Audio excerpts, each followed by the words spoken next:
नमस्कार दोस्त। तो चलिए हम शुरू करते हैं time and distance. Time and distance में हमने 39 क्वेश्चन कर लिए। अब आगे की क्वेश्चन करने जा रहे हैं। तो पहले आप हमारे स्क्रीन पे क्वेश्चन देखिए। हमारे क्वेश्चन दिखाने का मकसद केवल यही रहता है कि आप सबको डायरेक्ट वीडियो पर पहुंचकर आप अपने क्वेश्चन का डाउट हल कर सकते हैं। तो इसलिए हम पहले क्वेश्चन को दिखा देते हैं ताकि आप पूरा वीडियो देखें या ना देखें, लेकिन आपको जो क्वेश्चन में डाउट होगा वो आप ज़रूर देख सकते हैं डायरेक्ट। तो चलिए हम शुरू करते हैं क्वेश्चन नंबर 40 में बोला है कि एक आदमी 12 किलोमीटर प्रति घंटा की गति से एक निश्चित दूरी की यात्रा करता है और 9 किलोमीटर घंटा के रफ्तार से शुरुआती बिंदु पर लौटता है। तो पूरी यात्रा में उसे कुल 2.1/3 घंटा लगे। तो उसके द्वारा तय की गई कुल दूरी क्या होगी, वो भी किलोमीटर बताना है। ठीक है दोस्त। तो देखिए, मान लीजिए यहाँ से यहाँ तक की कोई दूरी है, ये ए है और ये से लेकर बी तक की कोई दूरी है। बोला है कि ये जब जा रहा है तो 12 किलोमीटर प्रति घंटा की स्पीड से जा रहा है। ये स्पीड कितना है दोस्त? तो 12 किलोमीटर प्रति घंटा की स्पीड से ये जा रहा है। ठीक है, इतना ही दूरी फिर वह वापस इसी बिंदु पर आता है तो उसका चाल जो है 9 किलोमीटर प्रति घंटा हो जा रहा है। ठीक है भाई। तो देखो ना दोस्त, यहाँ भी दूरी ए से बी तक की उतना ही दूरी होगी जो बी से ए तक की बीच की दूरी होगी। तो अब बोला है कि यहाँ से यहाँ तक की दूरी, अब प्लस में यहाँ से यहाँ तक की दूरी तय करने में उसको कुल समय 2 1/3 घंटा लग रहा है। ठीक है दोस्त, यानी कि हमारा समय का मान दे दिया है। समय बराबर आप जानते हैं, समय बराबर दूरी अब बटा में चाल, यानी कि टाइम बराबर डिस्टेंस अपॉन स्पीड। ठीक है, तो समय जो दिया है 2.1/3 दे दिया है। ठीक है भाई। अब देखिए, ए से बी तक की जाता है, ए से बी तक जाता है कितना की स्पीड से? 12 किलोमीटर प्रति घंटा की स्पीड से। लेकिन यहाँ पर दूरी नहीं दी है तो हम दूरी को डी मान लेते हैं या एक्स मान ले। बताइए, कुछ भी मान सकते हैं। चलिए हम दूरी को डी ही मान लेते हैं ताकि डी से डिस्टेंस होता है। ठीक है, तो डिस्टेंस अपन चाल दोस्त क्या होगा? 12 किलोमीटर प्रति घंटा, यानी कि चाल यहाँ हो गया 12 किलोमीटर प्रति घंटा प्लस यहाँ से यहाँ तक के बीच की दूरी, तो यहाँ भी डी होगा और इधर से चाल कितना हो गया? 9 किलोमीटर प्रति घंटा। ठीक है भाई, यानी कि समय बराबर एगो ये हो गया T1 समय और ये T2 समय है। मतलब यहाँ से यहाँ तक जाने में T1 समय ले रहा है और यहाँ से यहाँ तक आने में T2 समय ले रहा है। तो T1 बराबर दूरी बटा में चाल, T2 बराबर दूरी बटा में चाल। समझ में आया भाई? चलिए अब आगे हम बढ़ते हैं। तो देखिए, 3 दूनी के 6 1 7, यहाँ पर हो जाएगा हमारा 7/3 और यहाँ एलसीएम जब लेंगे तो 36 आएगा। ठीक है, और 9 चौक बढ़ते हैं 36, तो 3D अब प्लस 4D। ठीक है भाई, ये देखिए 3 से 12 मर्द में कटेगा और देखिए ये 3D और 4D कितना हो जाएगा? 7D बराबर 7, ये जो 12 है इधर आएगा तो गुने में हो जाएगा, तो 7 गुने 12। तो यहाँ 7 से 7 कैंसिल, तो D इक्वल टू 12, यानी कि डिस्टेंस जो है 12 किलोमीटर है। ठीक है, और बोला है कि उसके द्वारा तय की गई कुल दूरी ज्ञात करने के लिए, तय की गई द्वारा कुल दूरी। तो ये तो D इक्वल टू 12 किलोमीटर है और कुल दूरी कितना तय किया? तो D यहाँ से यहाँ तक D गया और फिर यहाँ से ही यहाँ तक D आया, यानी कि 2D सफ़र तय किया। तो इसलिए 2 से कर देंगे गुना, तो 2 गुने 12 इक्वल टू 24 किलोमीटर आंसर। समझ में आया भाई? चलिए अब आगे क्वेश्चन करते हैं। क्वेश्चन नंबर 41 में देखिए, बोला है कि समान लंबाई वाले 2 ट्रेन समांतर ट्रैक पर एक ही दिशा में 54 किलोमीटर प्रति घंटा और 42 किलोमीटर प्रति घंटा की गति से चल रही है। यदि तेज चल रही ट्रेन दूसरी ट्रेन को 63 सेकंड में पार करते आती है तो प्रत्येक ट्रेन की लंबाई कितनी होगी? ठीक है दोस्त, तो देखिए भाई, यहाँ पर 2 ट्रेन का बात कर रहा है। एक ट्रेन ये मान लेते हैं और दूसरा ट्रेन ये मान लेते हैं। ठीक है, और लंबाई जो है दोनों का सेम है। ठीक है, लंबाई जो है दोनों का सेम है, यानी कि अगर इसका लंबाई x मीटर है इस ट्रेन का, तो इसका भी x मीटर है। ठीक है, आप इसको x मीटर चाहे किलोमीटर कुछ मत यूनिट नहीं मानना है। ठीक है, चलिए तो देखिए अब बोल रहा है कि एक जो ट्रेन है 55 किलोमीटर प्रति घंटा की स्पीड चल रही है, 55 दिया है, 54 किलोमीटर प्रति घंटा की स्पीड चल रही है, और एक जो ट्रेन है ये 42 किलोमीटर प्रति घंटा की स्पीड से चल रही है। और जो दोनों ट्रेन है ये एक ही दिशा में चल रही है, ये भी ट्रेन ऐसे चल रही है और ये भी ट्रेन ऐसे चल रही है। और जो ट्रेन ई वाला है 54 किलोमीटर प्रति घंटा वाला, इस ट्रेन को 63 सेकेंड में पार कर जाती है, 63 सेकेंड में पार कर जाती है। तो देखिए दोस्त, आपको पता है यहाँ पर क्या पूछ रहा है, तो मीटर में लंबाई पूछ रहा है, यानी कि दूरी पूछ रहा है। ठीक है, दूरी बराबर, चलिए दूरी बराबर चाल गुने समय होता है, ये आप सबको पता है। ठीक है, तो दूरी यहाँ पर जो हो जाएगा, देखिए इस ट्रेन की लंबाई आप प्लस इस ट्रेन की लंबाई, दोनों ट्रेन की लंबाई यहाँ पर कुल दूरी हो जाएगा। ठीक है भाई, समझ में आ रहा है? इस ट्रेन की लंबाई अब प्लस में इस ट्रेन की लंबाई, दोनों दूरी ऐड हो जाएगा। अब बोलेगा क्यों ऐड होगा, तो देखिए दोस्त, मान लीजिए ये ट्रेन है और एक ये ट्रेन है, ये चल रही है, तो इसका जो कोना है, इसका जो आगे वाला मुंडा है यहाँ से एंट्री करेगा।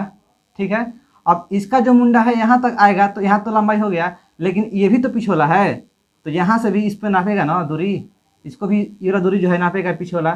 तो इसलिए जो होता है ट्रेन का जो लंबाई होता है वो दोनों ऐड हो जाता है। समझ में आया भाई? समझ में आ गया? इसलिए जब आप प्लेटफॉर्म को भी पार करते हैं तो वहाँ भी लंबाई क्या होता है, ऐड हो जाता है। ये प्लेटफॉर्म है और ये रेल है और ये प्लेटफॉर्म है, तो हम रेल और प्लस प्लेटफॉर्म को नापते हैं, तब जाके कुल दूरी आता है, कुल दूरी आता है। ठीक है, तो बस यहीं यहाँ पर भी लॉजिक है। तो दूरी जो हो जाएगा x प्लस x, यानी कि x प्लस x। ठीक है भाई, ठीक है, दूरी हो गया। अब चाल गुने समय, अब चाल क्या करें, चाल को क्या करें, तो मेरे दोस्त देखिए चाल को हम क्या करेंगे, इसमें से इसमें घटाएंगे। अब बोलिएगा सर क्या है घटाएंगे, तो देखिए इस ट्रेन के सापेक्ष जो इसका चाल हो जाएगा ना, वो 54 माइनस 42 यानी कि 12 किलोमीटर प्रति घंटा हो जाएगा।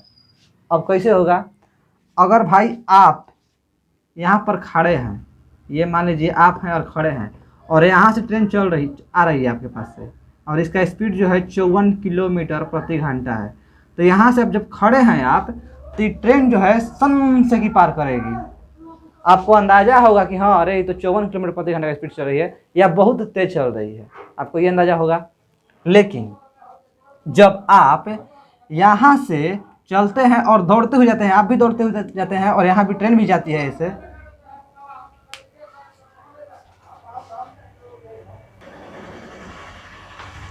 तो जब आप यहाँ से दौड़ते हुए जाते हैं और ट्रेन भी यहाँ से चल रही है, तो आपको लगता है कि अरे ट्रेन कुछ धीमा चल रहा है, लगता है ना, यानी कि इसका स्पीड माइनस इसका स्पीड जो निकल रहा है वो लगता है कि हाँ अब ट्रेन इतना के स्पीड से चल रहा है। नहीं समझ में आया?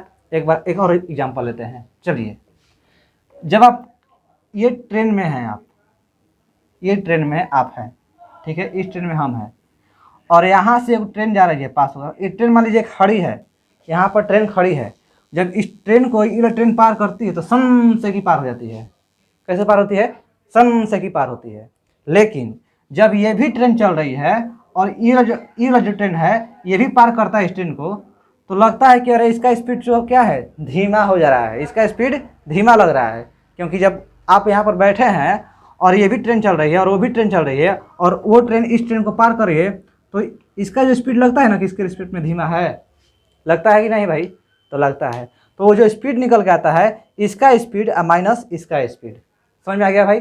तब हम यहाँ पर चाल को क्या करने वाले हैं दोस्त, आपको हम बता दिए कि क्यों घटाते हैं। ठीक है, ये बिल्कुल प्रैक्टिकल तरीका से आपको बताएं, ऐसे नहीं बताता है कोई। तो देखिए चाल, तो चाल क्या होगा, 54 माइनस 42, 54 माइनस 42, और ये क्या है दोस्त, तो किलोमीटर प्रति घंटा में है, और जो हमारा समय दिया है ये 63 सेकेंड दिया है। तो हमें लगता है कि इसको क्या करना पड़ेगा, इसको घटाना मीटर पर सेकंड में चेंज करना पड़ेगा, तो हम यहीं पे चेंज कर रहे हैं 5/18।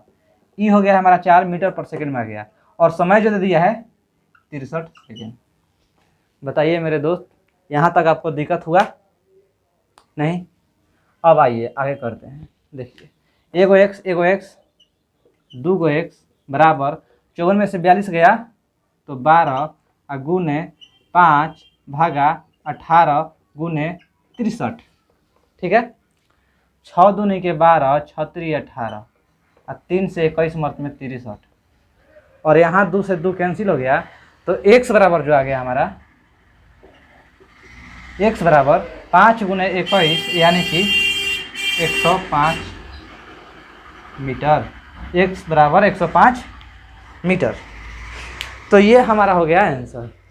अब x इक्वल टू 105 मीटर, क्योंकि यही ट्रेन की लंबाई है, प्रत्येक ट्रेन की लंबाई, दोनों ट्रेन की लंबाई बराबर है, तो इसका भी 105 मीटर होगा, तो इसका भी 105 मीटर होगा। अगर समझ में आ गया दोस्त, चलिए अब आगे क्वेश्चन करते हैं। क्वेश्चन नंबर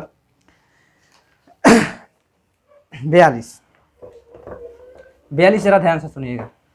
42 ने बोला है कि अमित ने ए से बी की यात्रा 80 किलोमीटर प्रति घंटा की औसत गति से की।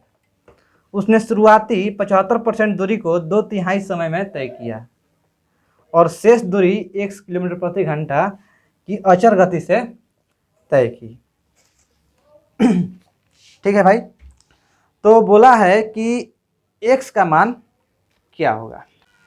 यहाँ a से b तक की यात्रा, इसका जो औसत लग रहा है 80 किलोमीटर प्रति घंटा की, ये औसत गति से चल दिया। मान औसत करने का मतलब समझ रहे हैं ना कि 1 घंटे में 80 किलोमीटर, 1 घंटे में 80 किलोमीटर, चाहे वो कैसे ही चला है। मान लीजिए शुरू में चला 120 किलोमीटर प्रति घंटा, अब फिर थोड़ा देर के जाने के बाद 80 किलोमीटर प्रति घंटा चल दिया, फिर 60 किलोमीटर प्रति घंटा चल दिया, तो कुल मतलब इसी एवरेज कर करके 80 किलोमीटर प्रति घंटा, यानी कि हर एक घंटा 80 किलोमीटर चल रहा है, ऐसे हम एवरेज निकालते हैं।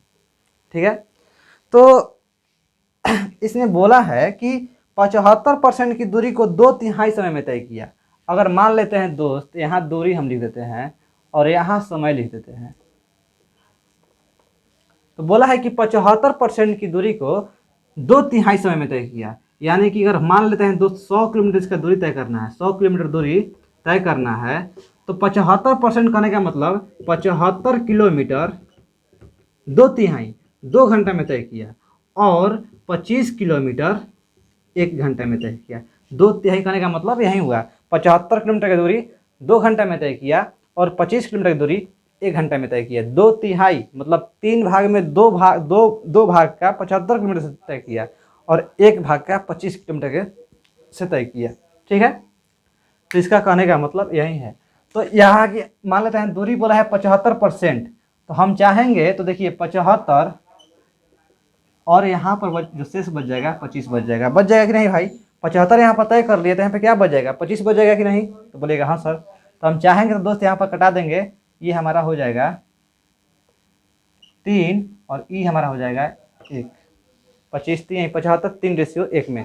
अब रेशियो से इसका आसान मेथड नहीं हो सकता है, इसलिए आप रेशियो से ही ध्यान दीजिएगा। ठीक है, अब बताइए भाई समय हम यहाँ पर क्या लेंगे?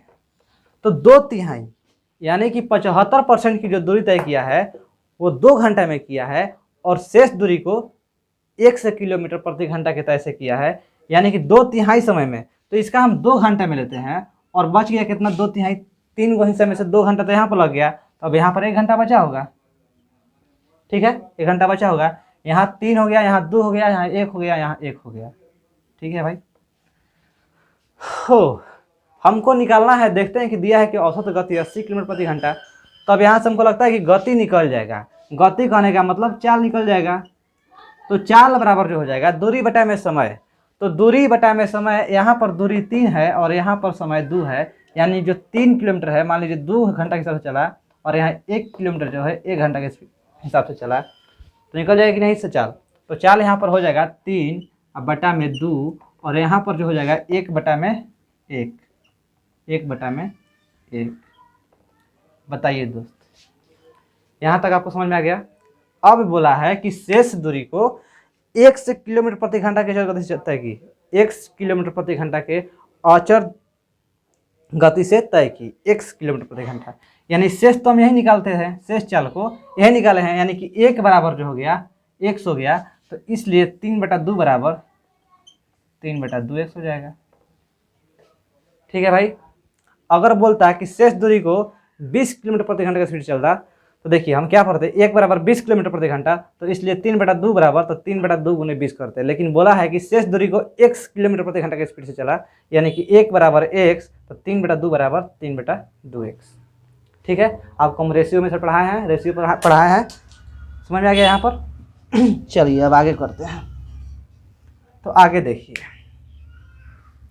अब हमारा खेला खत्म हो गया। ठीक है, अब यहाँ से बहुत आसानी से आप समझ लीजिएगा।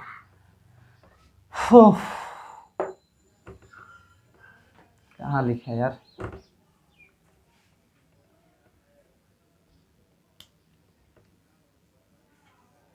बताइए दोस्त, औसत गति या चाल बराबर कुल दूरी बटा में कुल समय होता है कि नहीं?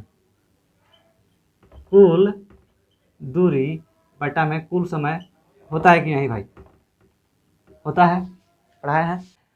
औसत गति जो दे दिया है हमारा 80 किलोमीटर प्रति घंटा दे दिया है। ठीक है भाई, और कुल दूरी, तो कुल दूरी कितना दिया है? 3 और 1 4, तो कुल दूरी कितना हो जाएगा? 4 हो जाएगा। और कुल समय, तो समय बराबर दूरी बटा में चाल होता है, तो दूरी बटा में चाल, यानी कि इतना दूरी इतना किलोमीटर प्रति घंटा की स्पीड से चला, तो 3 समय बराबर दूरी 3 और बटा में चाल, तो 3/2x, 3 और बटा 2x हो जाएगा। ठीक है भाई, 3/2x। ठीक है दोस्त। अब प्लस यहाँ देखिए, यहाँ का समय, यहाँ पर देखिए कुल समय, तो समय बराबर दूरी बटा में चाल, यानी कि 1 किलोमीटर जो है इतना के चाल से चला, तो 1/x। ठीक है भाई, समझ में आ गया दोस्त। अब देखिए आगे करते हैं। तो देखिए यहाँ 3/2x है, तो ई जो है ना भाई, ई जो 2 है ये ऊपर चला जाएगा, तो यहाँ पर 3x बचेगा और यहाँ पर 2 बचेगा। बताइए भाई, यहाँ पर समझ में आया? आप लोग करिएगा, हो जाएगा। अब देखिए 3 से 3 कैंसिल, आप इसको हम यहाँ पर कटा देते हैं, 4 से 80 20 मिनट में कटेगा। ठीक है, आइए हम अब स्टार्ट करते हैं। थोड़ा सा भाई बोर्ड छोटा है, तो देखिए 20 बराबर 1 भागा में, यहाँ से यहाँ पर हम बटा पर जोड़ निकालेंगे तो x बनेगा, और यहाँ पर 2 बचेगा प्लस 1 बचेगा, 2 + 1, यानी कि 3/x होगा, और जो x है ये ऊपर आ जाएगा, यानी कि x बटा में 3 हो जाएगा। ठीक है, ठीक है। अब x = 20 गुने 3 60, x = 60 प्रति घंटा। x जो है हमारा 60 किलोमीटर प्रति घंटा है, x जो हमारा 60 किलोमीटर प्रति घंटा है, तो शेष, और यही x का मान निकालना था, तो ये हमारा हो जाएगा आंसर। समझ में आ गया दोस्त? तो चलिए बस आज के लिए इतना ही करते हैं, बाकी करेंगे नेक्स्ट वीडियो में। धन्यवाद।